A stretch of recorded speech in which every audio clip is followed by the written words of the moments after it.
Bon alors, les bricoleuses et les bricoleurs. Alors là, on va passer à la partie ferraillage. C'est une petite vidéo courte, mais c'est deux trois notions importantes qui vous serviront dans le cas où vous essayez de faire les mêmes choses que cela, mais à d'autres moments. Parce qu'il y a deux trois petits trucs techniques à savoir. C'est-à-dire que là, en fait, on va jouer sur l'aspect technique du produit, les résistances et tout ça. Voilà, ça fait des gros mots pour pas grand-chose. Je vous explique. Ferraillage. Si tu regardes bien ensemble, tu vois qu'il y a un tas de trous noirs. Parce qu'en fait, quand on ferraille, là, on n'a pas besoin de fixer une cloison contre le mur ou une porte. Donc là, c'est juste, on va jouer sur des effets de résistance pour que ce soit raide et que ça se plaque correctement. Parce qu'après, c'est les bandes qui vont faire le job en fait en partie. Voilà, donc toi, le job de la ferraille, là, ça va te permettre de plaquer la plaque de placo que tu vas mettre dessus et de pouvoir découper proprement et que tout ça, ça se tienne pour qu'après les bandes puissent faire le job. Voilà. Cela étant dit, on va passer au côté ferraillage. Donc, là, tu vois, j'ai un grand espace. Sur le bas, attends, je vais essayer de te rapprocher parce que je vois bien que c'est un peu difficile. Voilà, voilà. Là, tu vois mieux, là. Ouais, ouais, beaucoup mieux. Donc là, tu vois, j'ai une certaine distance. Si j'avais mis une plaque de placo avec une seule ferraille, j'aurais pas pu avoir quelque chose d'assez raide. Ça aurait été une partie souple un petit peu là. Donc j'étais obligé de doubler, c'est-à-dire un de chaque côté.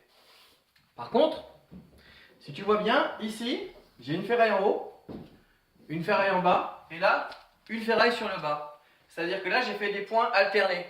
Parce que quand je vais mettre ma plaque ici, quand elle va être prise, ça va me permettre d'avoir un point en haut, un point en bas, un point en haut, et ça sera assez raide pour que sur l'ensemble, quand je vais découper là-dedans, je sois bien plaqué contre. J'ai pas besoin d'essayer de m'embêter à rajouter une ferraille en bas là, une ferraille en haut là. Voilà, il n'y a pas besoin, il y a juste d'avoir des points de résistance par rapport à une distance.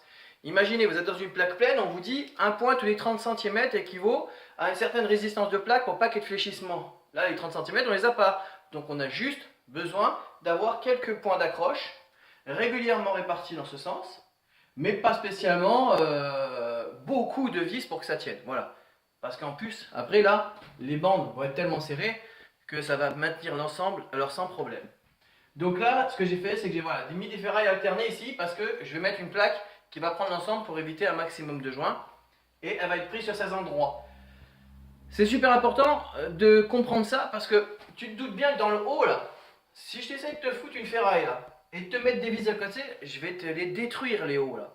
Ou les courbes que tu vas faire, tu vas les détruire en mettant des vis. Donc tu es obligé de jouer sur les parties qui sont raides, en haut, en bas, sur les côtés, pour que l'ensemble se plaque. Après quoi, toi tu découpes, mais lui la plaque, la plaque, elle va être bien contre de toute façon. Donc ça ne te dérange pas du moment qu'il est bien pris, tu vois, à des distances raisonnables sur quelques parties droites. Donc on va jouer sur les points. Euh, c'est pareil pour l'autre côté. Hop, voilà, sur le L, pareil.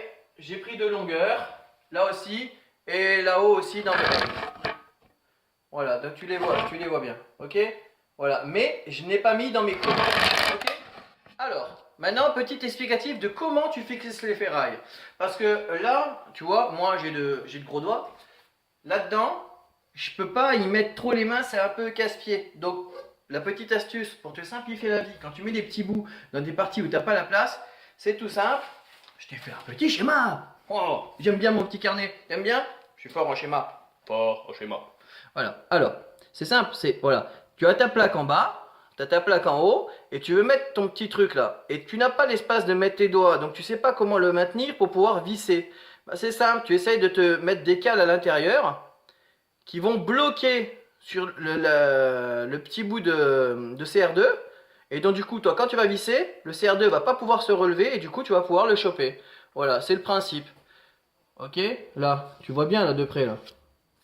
D'accord. La plaque en dessous, la plaque au-dessus, la cale que j'ai mise à l'intérieur qui bloque le CR2 et du tout, quand toi tu visses, bah, ici ça peut pas se relever, donc ça reste bien plaqué contre la plaque ici.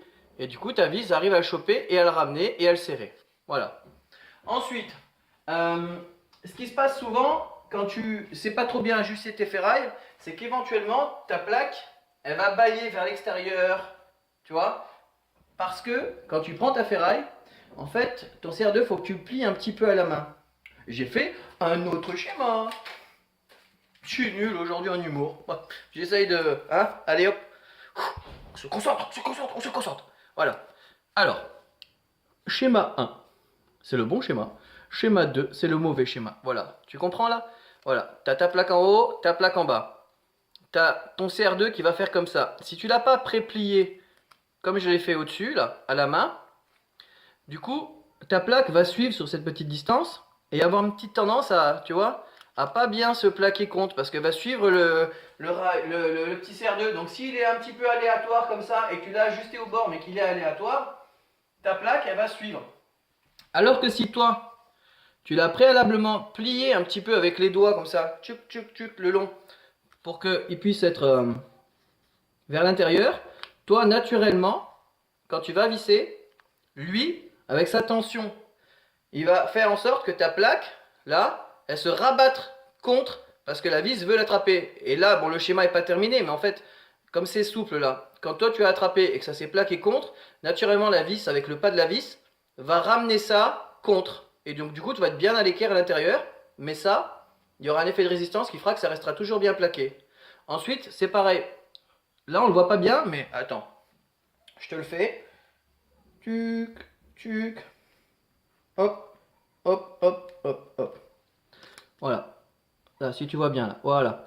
En fait, là, mon CR2, je ne l'ai pas tout à fait mis au bord parce que c'est aléatoire. Je l'ai reculé genre de 1 mm. S'il ne faut pas le reculer de trop, hein. 1 mm ou 2. Parce que sinon, après, ta vis, quand tu vas mettre, elle va faire fléchir ta plaque et après, tu risques de casser la vis à l'intérieur. Donc, c'est pas top. Donc, il ne faut pas chercher à mettre ça à fleur de la plaque, ici. Mais il faut chercher à mettre toujours un tout petit retrait. Comme ça, tu es sûr que quand tu visses, ça va bien serrer. Voilà. Il n'y a pas vraiment d'effort, c'est des petites distances. Mais quand on est dans des petites coupes, il faut faire attention à ça pour éviter que ça pète. Voilà, on a fait un petit tour du principal concernant le ferraillage. Voilà, demain, je vous montrerai le plaquage. Il y a un petit truc à savoir aussi, parce qu'on va essayer de minimiser les joints, et on va essayer de faire que l'ensemble a sa propre résistance. Voilà, c'est tout con ce que je vais montrer, mais c'est comme le reste. C'est toujours bon à savoir, parce que sinon on essaye de jouer avec certains éléments, et on n'y arrive pas. Donc, bah écoute, je te dis à demain. Madame la bricoleuse et monsieur le bricoleur, parce que j'oublie pas les femmes, hein. C'est pas parce qu'on est en Bretagne que je pense pas aux femmes, c'est vrai que je dis souvent les gars, mais vous avez qu'à regarder L'amour est dans le pré. Vous verrez le nombre d'agriculteurs qui aiment les femmes, hein. Allez, à plus. Et au fait, merci à tous ceux qui ont commencé à cotiser à mon projet, ça me fait super plaisir. Donc hier, je les ai nommés. Donc il y a Yann, Justob, Alta, Papa Fab, voilà, des gens qui ne sont pas inscrits sur ma chaîne mais quand même participé parce qu'ils ont compris le but du projet. Donc je remercie tous et puis à vous aussi, si d'ici que j'ai mis la vidéo, vous avez cotisé, je ne manquerai pas de vous le rappeler. Ciao, merci, hein.